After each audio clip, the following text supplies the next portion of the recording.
भयंकर अंजाम भुगतेंगे अमेरिका और इजराइल। अमेरिका और इजराइल के लिए नरक बनेगा पश्चिम एशिया। देखिए, ईरान के तेवर नेक्स्ट लेवल पर हैं। सुप्रीम नेशनल सिक्योरिटी काउंसिल के चीफ बाकिर जुल्कद्र की यह वार्निंग है कि पश्चिम एशिया अमेरिका और इजराइल के नरक बनेगा और यहां पर वो रह नहीं सकते। अब हॉर्मुज में अमेरिका को डायरेक्ट वार्निंग दी गई है। अमेरिकी नाकाबंदी को तबाह कर देगा ईरान। समझौता नहीं हुआ तो अमेरिकी नाकाबंदी खत्म कर देंगे।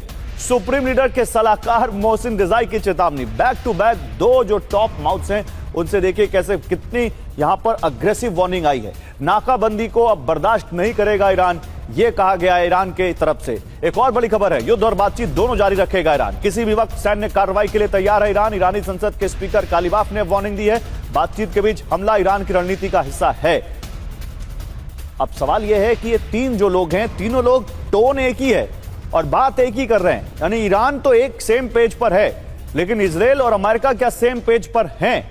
ईरान की चेतावनी, हम पीछे नहीं हटेंगे। बाकिर कालिबाफ जो कि ईरानी संसद के स्पीकर है, वो कह रहे हैं कि किसी भी वक्त सैन्य कार्रवाई के लिए हम तैयार हैं। युद्ध और बातचीत दोनों जारी रखेगा ईरान। मोहसिन रिजाई सुप्रीम लीडर के सलाहकार कह रहे हैं कि अमेरिकी नाकाबंदी को तबाह कर देगा ईरान। समझौता नहीं हुआ तो अमेरिका की नाकाबंदी खत्म करेंगे।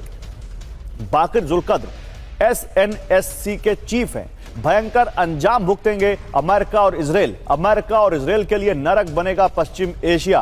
तो एम्बेसडर मल्होत्रा, ये जो तीन वॉइसेस हैं, इनका क्या एनालिसिस है आपका? ये क्या कहना चाह रहे हैं अमेरिका को और इजराइल को?